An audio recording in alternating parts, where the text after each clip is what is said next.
"Then don't call this home," my mother snapped, hanging up before I could breathe. I just stood there, phone in hand, the office lights too bright for morning. No, that's not where this story begins. It began in our Kansas suburb spring air, heavy with lilacs and debt, when I opened the family account I'd created to help.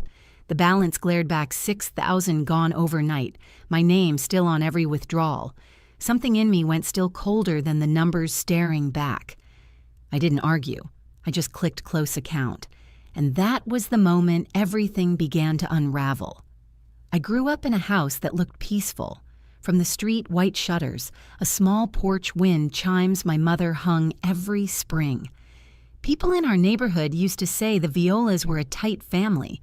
They didn't see the cracks from the inside.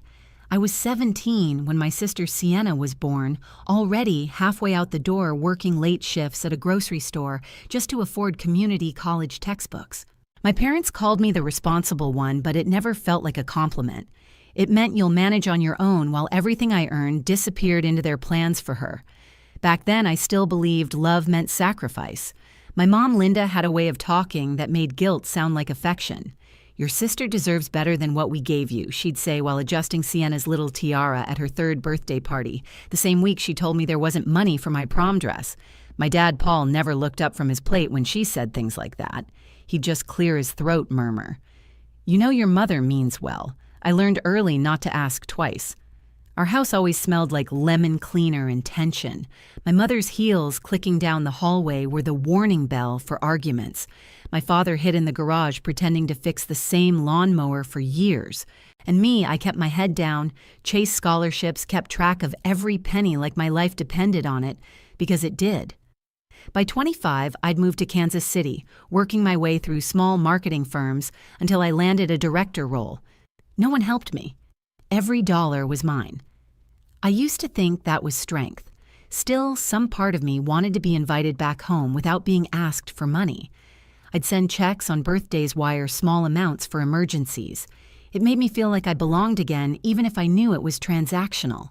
"You're so generous," my mother would gush on speakerphone, her voice all sugar, but I could hear the sound of Sienna's laughter in the background, the same laugh from years ago when she opened boxes of gifts I could never have. I told myself it didn't bother me, but it did.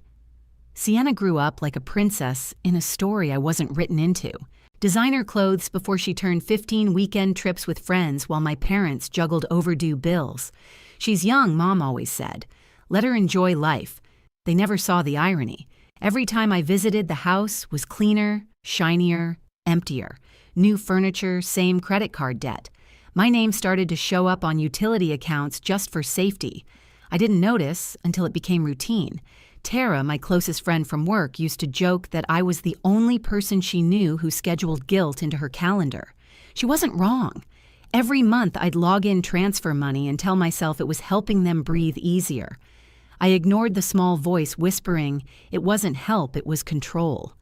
They didn't ask because they didn't have to. They knew I'd cave. I thought being the provider made me stronger, but it made me blind. I missed birthdays, skipped vacations, stayed late at the office all so my parents could keep pretending we were the family we used to be. Funny thing is, the only time they ever called without asking for money was when the Wi-Fi went out and they needed me to reset the router remotely. That should have told me everything. By the time Sienna hit 18, she was posting photos from restaurants that cost more than my first month's rent. My parents commented with heart emojis under every picture. When I asked how they afforded it, my mother's voice turned soft, too soft. "Don't worry about it, sweetheart. We're managing." I wanted to believe her. I wanted to believe we were finally okay. But deep down, I felt it, that quiet imbalance, humming under the surface, the same one that started the day she told me, "Your sister deserves better." Back then, I thought she meant childhood. I didn't realize she meant everything. It started showing in the smallest ways, the tone of their voices when Sienna spoke versus when I did. If she called, Mom's laughter echoed through the house like sunlight. When I called, the line always had static. "Sorry, Liv, bad signal," she'd say, her voice already distracted. Once during Thanksgiving, I offered to bring dessert. I spent hours baking 2 pies from scratch. Sienna showed up with a store-bought cake from Walmart, and Mom still said, "See, that's thoughtful. She's learning."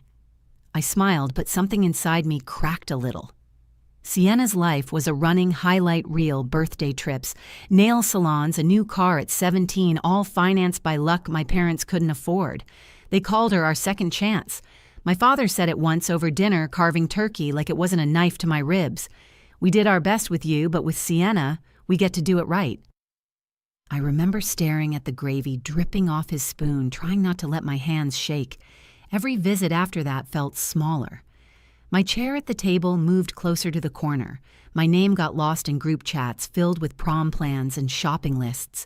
Still, I kept sending money to fix the roof to catch up on utilities. It became habit like brushing my teeth.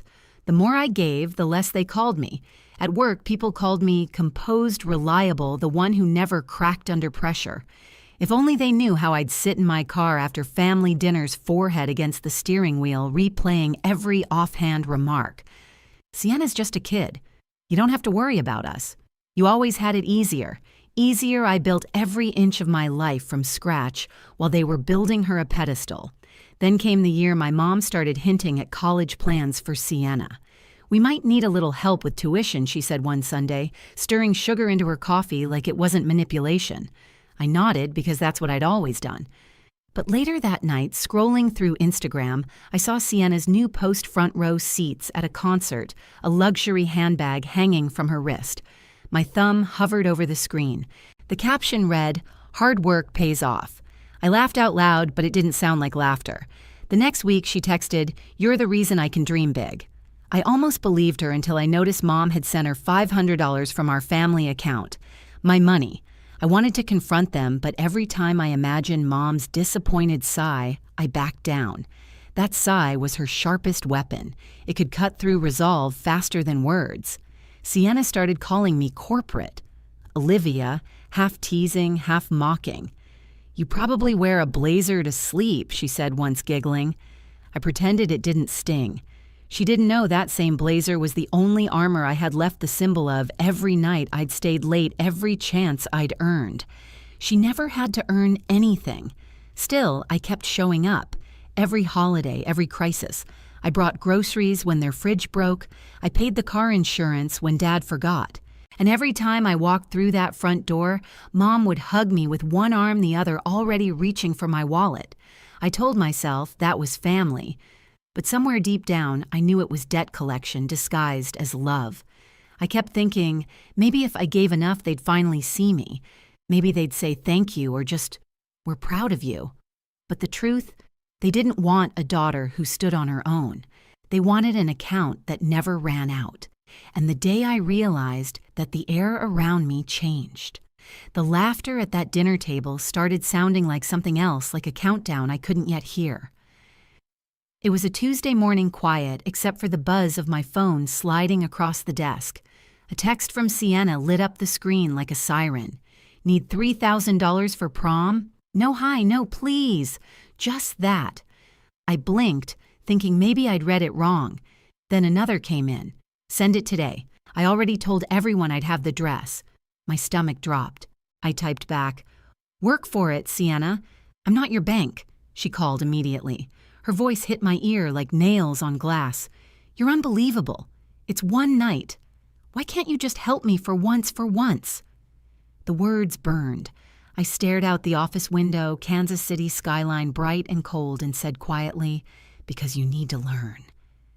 The line went dead. Minutes later, Mom texted, "If you don't help your sister, don't call this home." My chest tightened so hard I forgot to breathe. A second text followed from Dad. "You've forgotten where you came from." I just sat there, frozen. The hum of the fluorescent lights felt deafening.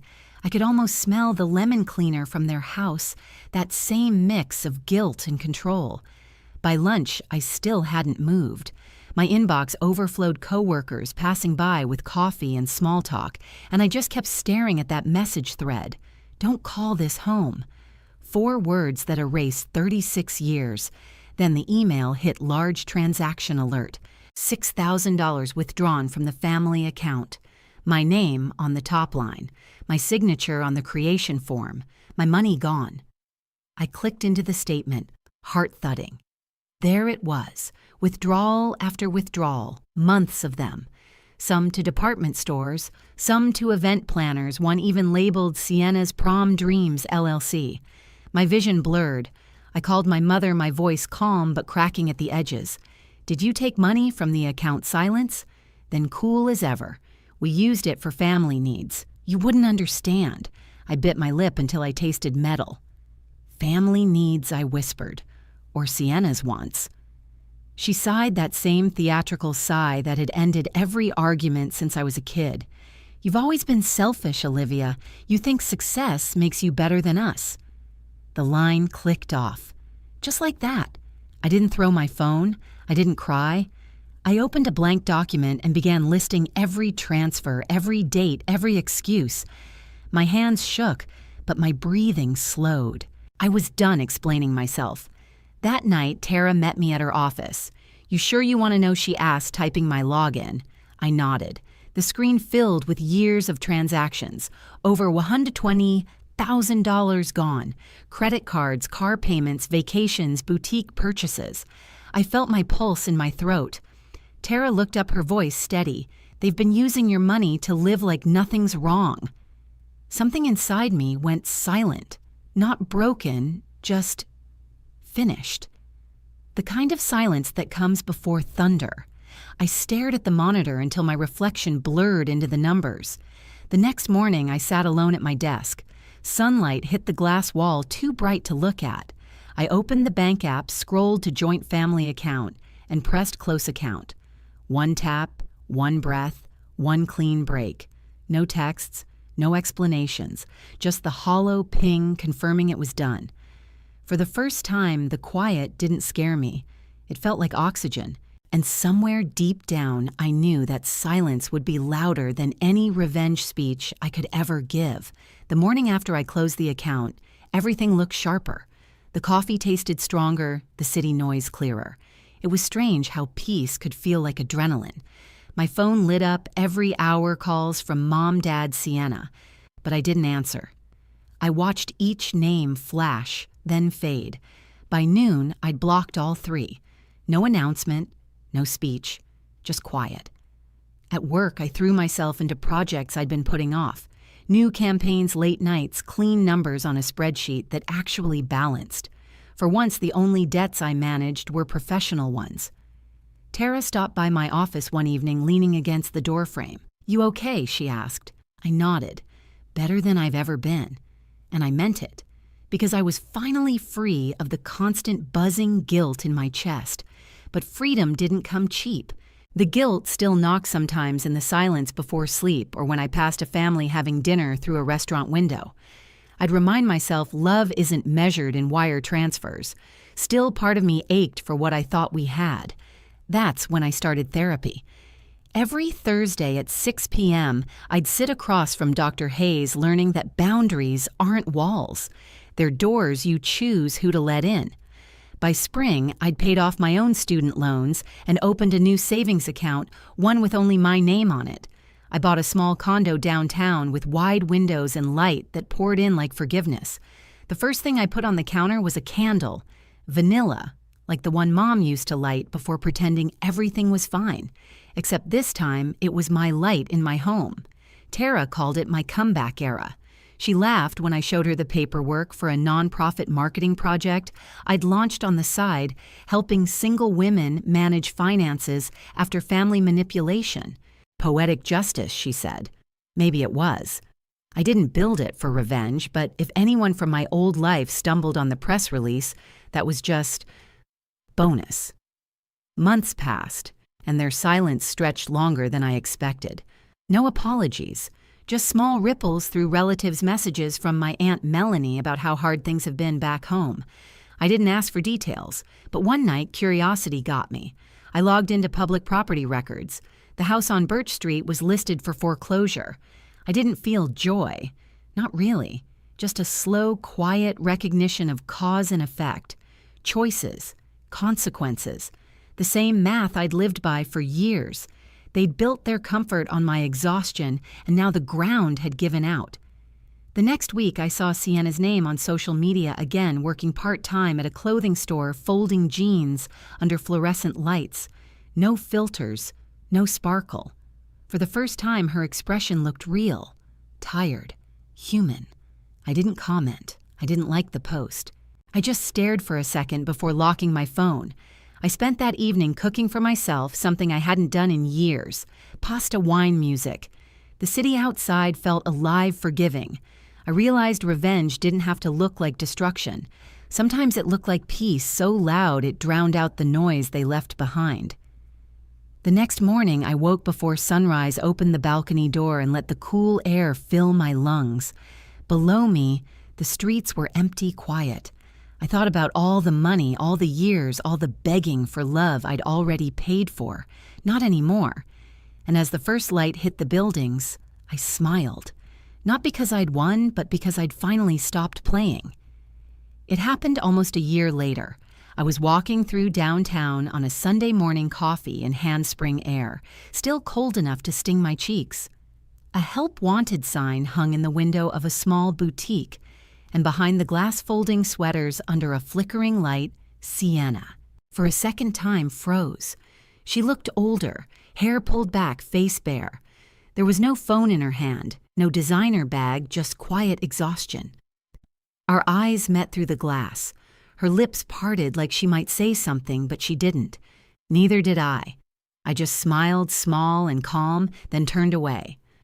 I walked to my car, the same one they once said was too much for one person. The engine hummed soft and steady. Through the rearview mirror, the store grew smaller until it vanished behind traffic. I didn't feel triumph, just peace, clean, measured, earned. That night, I lit the same vanilla candle on my kitchen counter. The flame flickered against the window, reflecting back at me like a heartbeat. I thought about my mother's words. Don't call this home. Funny how she was right. I'd found a better one. Outside, the city lights shimmered across the glass towers, quiet and gold. I realized closure wasn't them. Apologizing, it was me no longer needing it.